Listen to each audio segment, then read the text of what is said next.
Welcome to the hottest movie review on the internet today, the A-List Review.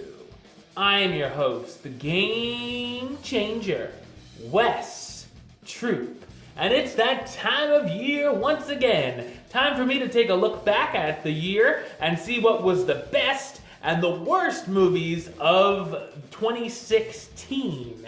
And I'm not quite done with my best list yet. I want to check out a couple more titles. I don't want to exclude anything because there's a few things that I need to see that are quite possibly going to be on that list.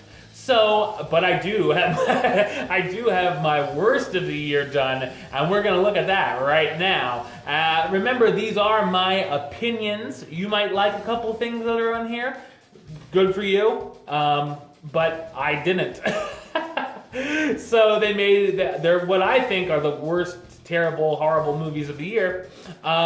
There were a lot of bad movies that I saw this year that didn't make this list because there were a lot of bad movies that were released this year. But I still think they're terrible, but didn't make the list.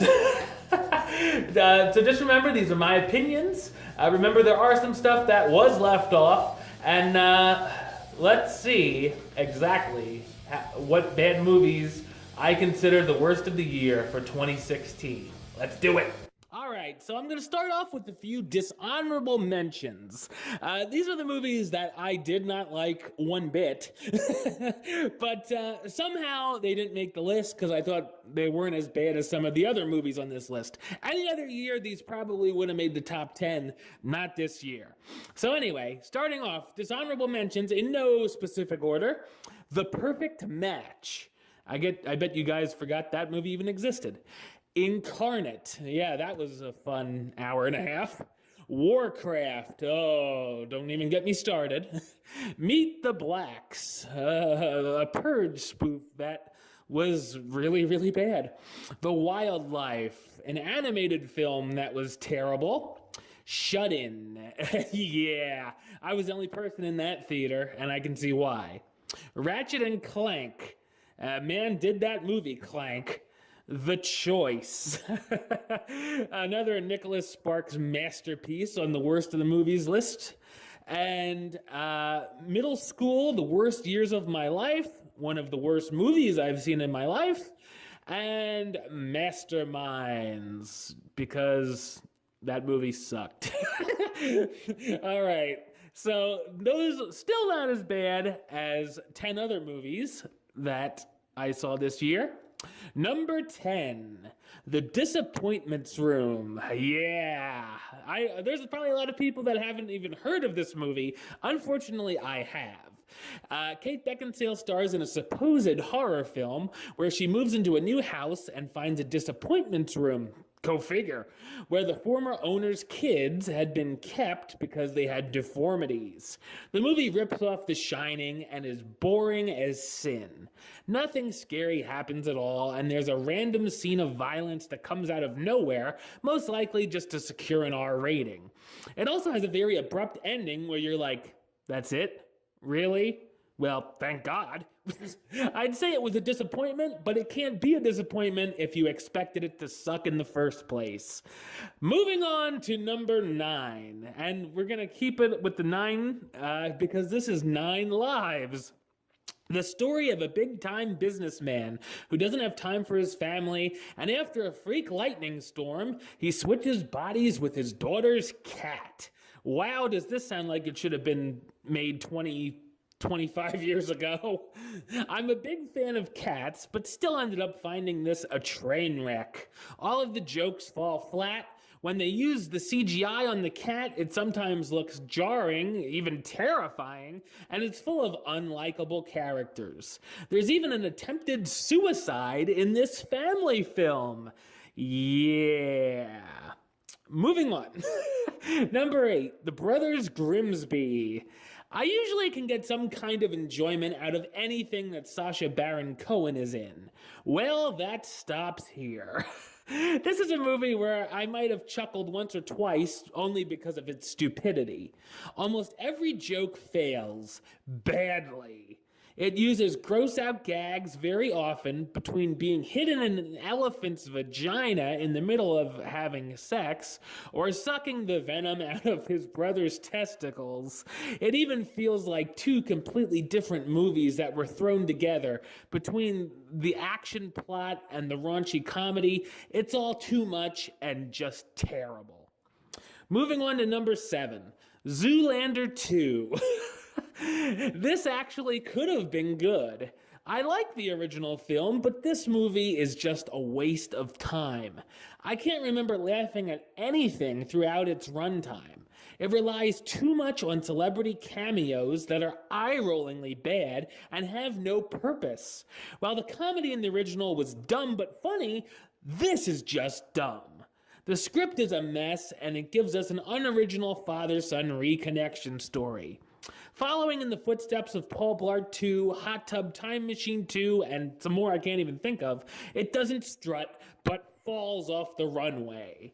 And God, there's that really weird scene with Fred Armisen as a CGI midget. I don't know what that was. That was the weirdest thing I've seen all year. Anyway, moving on to number 6. We're going to get a little animated because number 6 is Norm of the North.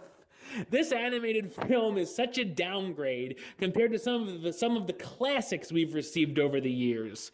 This had no business being a theatrical release. There's an abundance of bad lines that try so hard to be funny, but they fail at every turn. There's sidekicks in the film, lemmings, that try so hard to become a version of the Minions, but it will never, ever happen. There's so much dancing in the film that it became annoying, and all of the human characters are amazingly stupid that they can't tell this is a real polar bear and they think it's a guy in a costume. Just an abysmal experience all around. Surprisingly, there were 5 experiences even more abysmal, because moving on, we have number 5, Gods of Egypt. Ah, yes, the CGI masterpiece. I laughed at this film in the trailer, and I was certainly right too. I was right on just how bad this movie is. It's basically a sword and sandals version of The Lion King, where the hero's uncle comes in, kills the hero's father to become the king, and the hero is exiled. Then he meets Timon and Pumbaa. The effects look like they're out of a PlayStation 1 game from 1999. Along with being boring, it's just laughably bad all around. Number 4, Tyler Perry's Boo! A Madea Halloween. Emphasis on the boo. I thought this may have been one of the better Tyler Perry movies by the previews, but actually it's one of the worst. The jokes are terrible, and there's so many instances where the characters just sit in a parlor room and keep going on with a joke that isn't funny for minutes longer than they should. It's full of awful actors who got popular off of YouTube videos. They should have called me, I at least could act, and have no business acting in movies. The characters are haunted by these college kids dressed up as clowns or zombies. It's all just a big, fat, unfunny mess. Clocking in at number 3, Max Steel. I saw this one in an empty theater as well. A movie no one asked for. A high school student gets superpowers that include nothing really exciting. It rips off of Iron Man way too hard, with its hero against the villain in their suits, and even the camera angles inside the suits. It's full of dumb ideas, cheesy moments, things that made me laugh unintentionally, flashbacks we don't need, a big lack of chemistry between Max and the love interest, bland and laughably bad acting, and one of the most annoying robots to ever hit the big screen. It's a movie as stale as cardboard. Clocking in at number 2, oh man, God's Not Dead 2. A movie that I was called an atheist for because I didn't like this miserable piece of crap. Well, guess what? It's no one's business, really, what my religion is, but I am a Christian, and I still hated this movie. This is a very offensive movie that has a message that if you're not a Christian, you're a terrible person. The storyline of the court case is so boring I almost fell asleep. There's some horrendously corny moments and a villain as the opposing lawyer who acts like he's a superhero villain. He looks like he's going to fight Batman in the next scene. If this is trying to recruit people to the Christian faith, maybe it should be less hateful about those it's trying to recruit. And finally, what did I think was the worst movie of the year? Well, Marlon Wayans, you are the king of this category because 50 Shades of Black, I thought, was the worst movie I saw this year. Marlon Wayans takes the number one spot 3 out of the last 4 years. A Haunted House 2, and now 50 Shades of Grey, the worst movie of the year on the A-list. 50 Shades of Grey should have been an easy film to spoof, but somehow this is a total misfire. I didn't laugh once at anything in this supposed comedy.